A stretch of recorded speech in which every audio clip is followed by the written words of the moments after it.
Hello, Ulf. Thanks again for submitting your video to fixyourgame.com. This is Brant Kasbaum, PGA professional, speaking again. I do see a couple things that I'm going to talk about today, but before I want to make sure that we go over and give a little refresher on some of the things that we talked about previously. Mainly your posture. I see you're rounded off here in your shoulders, and you've kind of slouched over again. I'd rather see you stand taller, as we see here, and straighten that spine. The previous lesson or the previous video that you'd sent in, it did appear as that was getting better, but it looks as if you've reverted back to the old ways a little bit. So continue to focus on the posture, and just like anything, as we're making changes and doing things differently, if it starts to feel comfortable, then that means you probably have reverted back to the old ways, because anytime we make a change, it feels uncomfortable until we do enough repetition so that it becomes ingrained into our memory. So if your posture starts to feel comfortable, you might want to check it and make sure that you're not slouching over. As we get into the swing here, I want to make note of the knee flex. You've got a good flex in your back knee or your left knee here. And as you swing the club back, you lose that flex, and we'll advance your swing forward here. As you swing the club back, you can see here at the top of your swing, stop it right there, you can see by the crease in your jeans, or not the crease, the seam in your jeans, that your back knee or your left knee has straightened up and you've come out of that posture a little bit as compared to where this line was here. We want to get the feeling as if we're rotating our torso over our left side, not up against it. This is a contributor to the lifting up or coming out of your posture that we've talked about previously, and is an additional moving part or moving piece in the swing that leads to a great deal of inconsistency in the swing.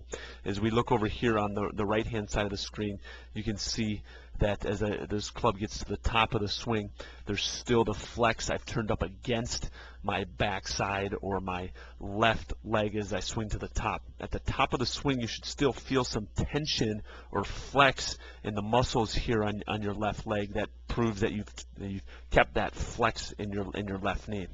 This will help to keep your posture constant, help to strike the ball more solidly, because coming up out of that posture adds another degree of inconsistency in the swing and adds another degree of timing into the swing.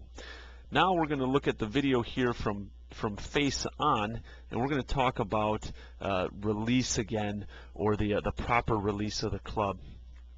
I see some improvement here from the previous video, but there is still some room for additional improvement.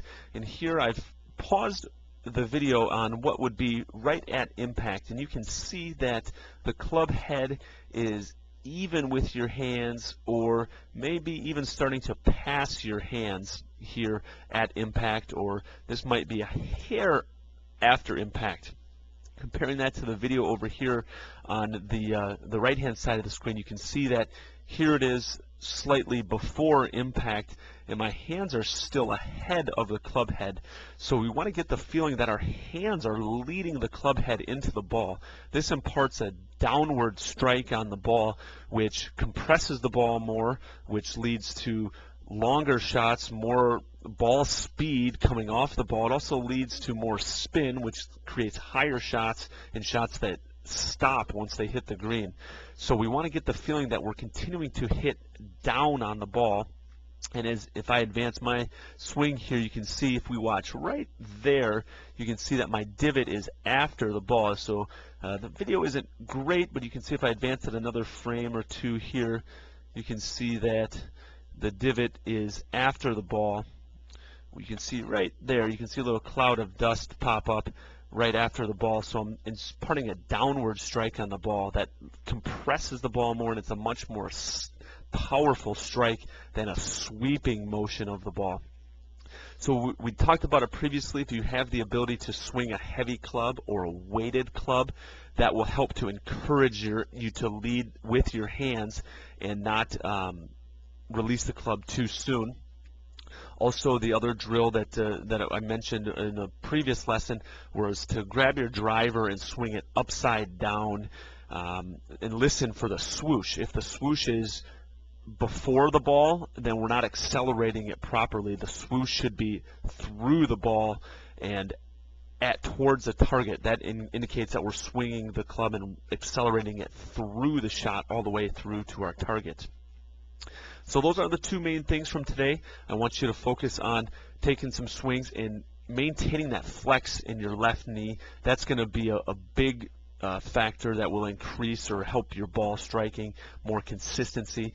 And then secondly, I want you to continue to work on the late release and accelerating the club through the ball, not hitting at the ball. If there's any questions, as always, please email us at info@fixyourgame.com.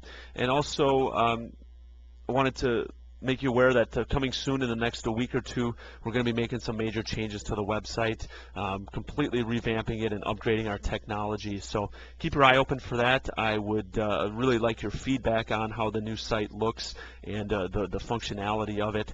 So if there's any questions or comments, please let me know. Certainly appreciate your support, and please tell your golf friends about us. If there's any questions, as always, please email info@fixyourgame.com. Thanks, Ulf. Have a great day.